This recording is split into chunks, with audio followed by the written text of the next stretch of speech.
good. You threw a complete game solo tonight. I did. It was fun getting out there. It's been a long time. I certainly enjoy working with Jeff. It's a lot different when you're sitting here by yourself, but when it's a pretty clean game the way it was, we had the one error. It ended up being a big error for Illinois State, but it was a clean game. There wasn't a lot of fumbling out there. I thought you guys played great defensively. But for a fourth straight game, you get behind and you have to play comeback baseball. You got to stop doing that. Well, we're tinkering with this rotation and using Colton as a late guy, and we're trying to search for that guy to get the game. We're calling it getting the game unfolded. And Tyler had a hard time doing that tonight. We also have the kind of offense that can come from behind.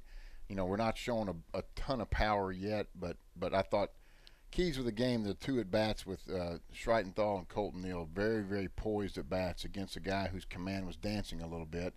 And sometimes the tendency right there is to be a chase guy and want to be a hero and drive, shoot a ball up the middle and drive in two. They were confident and took at-bats that they needed to take. Well, what I liked was you're talking about veteran players there in Schreitenthal going up against freshman relievers that came in. They maybe got a little nervous. Maybe the moment got a little bit big for them, and they lost their control. And the patience you guys showed at the plate was so pivotal. That's why you won this ball game. Yeah, we took a 3-1 pitch, with the bases loaded and normally left on left, 3-1, not a good take pitch, but I had the confidence in we're going to get the runners in motion on 3-2, which now something trickles through, and scores 2, and Zach did a phenomenal job. So, but pretty good swings by the freshman Trella and the freshman Vogie tonight.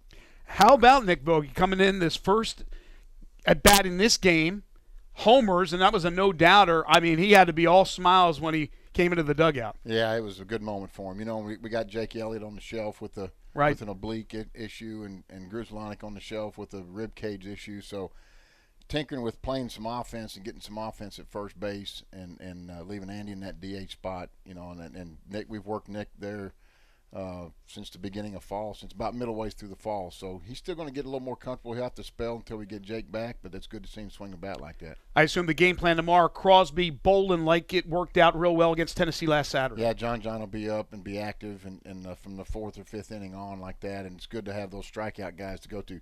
Colton Hathcock was very sharp tonight. The leadoff walk and then the single, and then he pitched out of that. And you just got in those one-run games, it seems like, we didn't have a problem with walking guys, but the one walk that we put up put us in, our backs in the corner a little bit.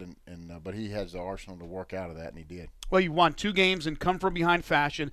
The hitting isn't even there yet. You're still experimenting with the pitching, and you're 2-2, and you got the first game in this series. So certainly a good start, all things considered. All things considered, they're a solid club. They've got, I thought their hitters did a really good job tonight. The wind blowing out, that game is kind of crazy early. With anything in the air, it's got a chance, and it turns middle of the order guys into big threats, and it turns anybody that can get the ball in the air into a threat. So Tyler had a hard time pitching down. What Hicksy did is he came in and he went right to the knees and pitched down and got his sink going, and that was the difference. All right, get some sleep. We'll see you tomorrow. Thanks, Greg. Darren Schoenrock, he's the head coach of the Memphis Tigers.